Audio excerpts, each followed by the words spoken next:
Hi friends, welcome to Story Time.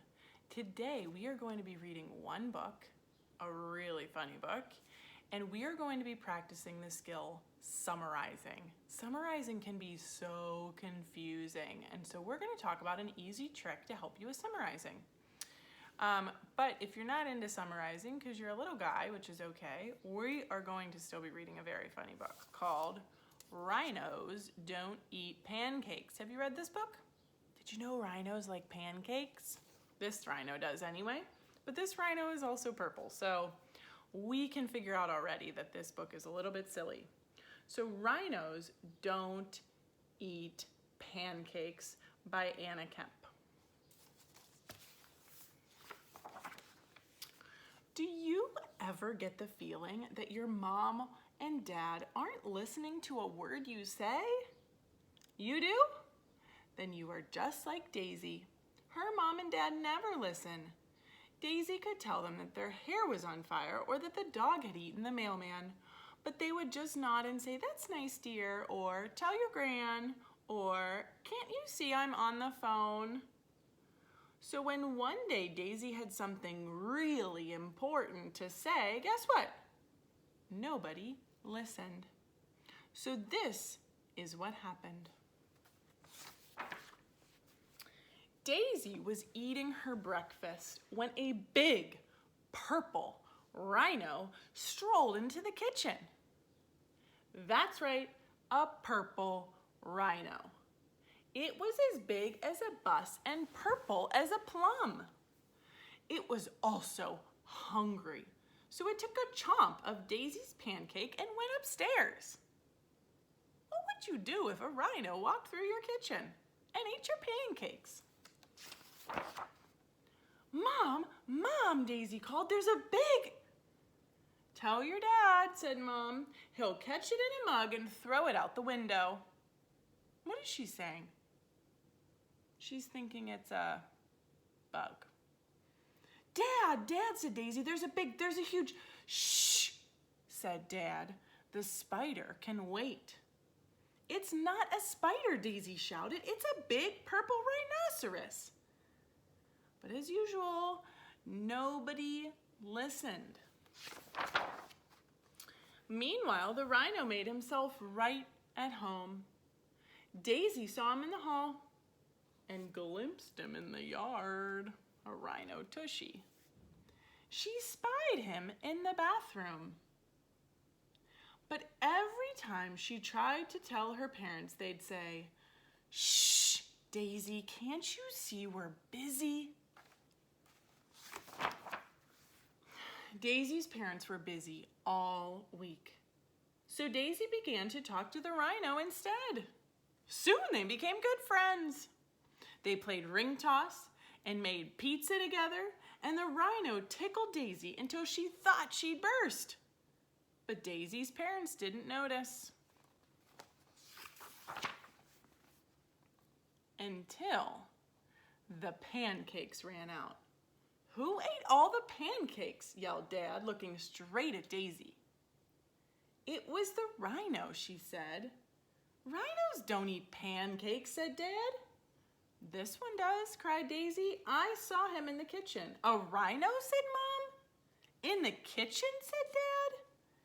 "Yes," said Daisy, "exactly." Mom and Dad roared with laughter. "What's next?" they hooted. "A shark in the toilet? A polar bear in the fridge?" "There he is, look," Daisy yelled. But Mom and Dad were so busy laughing, they didn't even notice. "Come on, Rhino," said Daisy. "I've had enough of this." The rhino tickled Daisy with his horn, but she was far too glum to giggle. "Mom and Dad never listen," she sighed. "They're always a million miles away." The rhino sighed deeply through his big purple nostrils. "I'm sorry, Rhino," said Daisy. "Your family is a million miles away too, isn't it?" The rhino nodded, and a lilac tear rolled down his cheek. Poor Rhino. That night, Daisy sat up thinking of ways to get the rhino back to his family. He was too heavy for a hot air balloon and too big for Daisy's rubber dinghy. She thought about lending him her bike, but the helmet would never fit. The next morning, Mom and Dad had a surprise. "We're taking you to the zoo," said Mom, "so you can see a real rhino." "What do you think of that?" Dad grinned. Daisy thought it was a stupid idea when there was already a perfectly good rhino sitting on the sofa. But she didn't say so.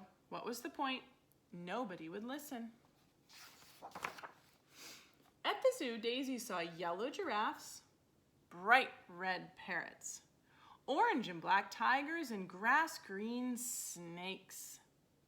But she couldn't help thinking about her poor purple rhino. "Hurry up, Daisy," said Mom. "The rhinos are this way." But what was this? Missing. Big purple rhino. Likes pancakes. If found, please call the zoo. "Grapes!" gasped Mom. "Well, that explains the pancakes," gasped Dad. Mom, Dad, and Daisy rushed back home, and guess what they saw when they got there? That's right, the biggest, purplest rhinoceros in town. "What did I tell you?" Daisy said, grinning from ear to ear. "I'm calling the zoo," said Mom. The rhino looked startled. "No," said Daisy, "not the zoo. He needs to get back to his family. They're a million miles away." "Well, we'd better get a move on," said Dad. "The next flight to a million miles away leaves this afternoon."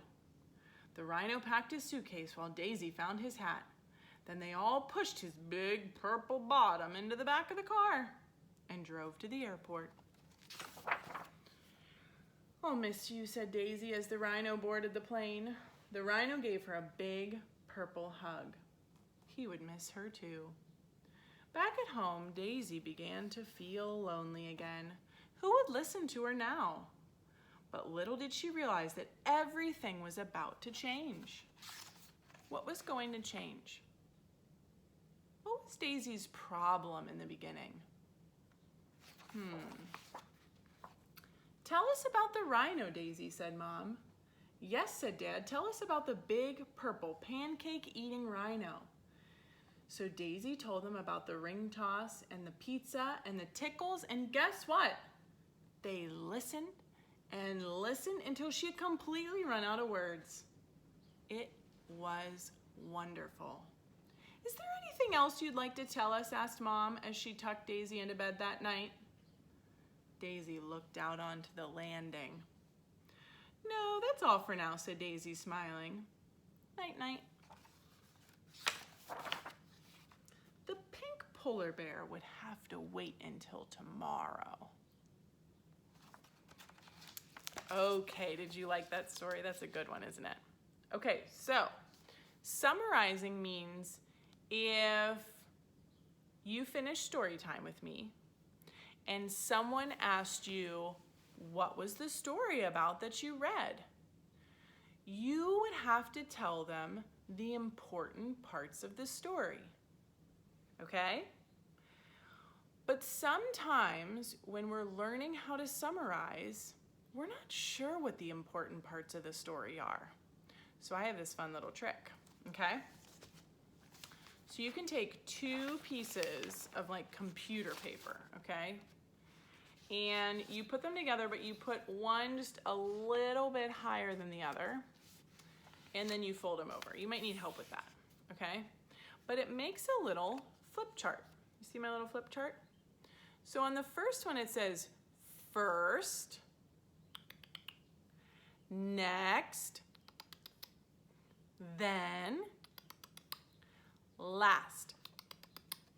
So you have to pick the 4 important parts of the story. So if we're talking about this story, you would say first, what? What would you say? If I were doing it, I would say first, Daisy found a purple rhinoceros in her house. Okay? So that's like what happens first in the story.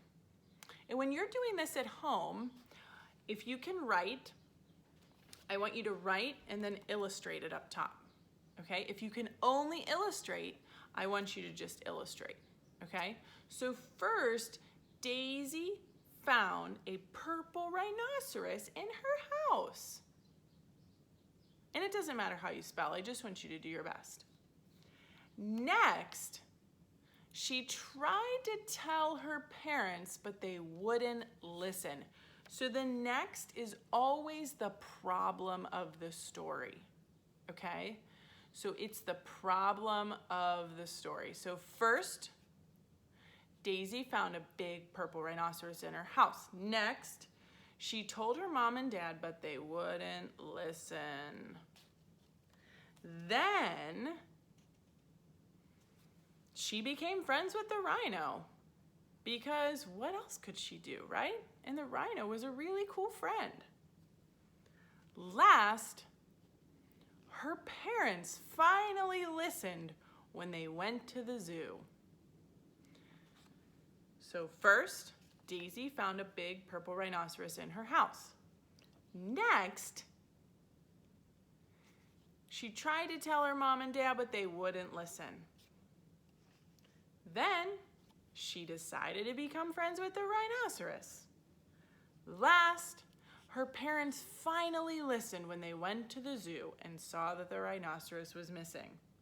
So if you had never read that story, it would kind of tell you what was happening. It's always better if you read the story, right? But at least it kind of tells you what was happening.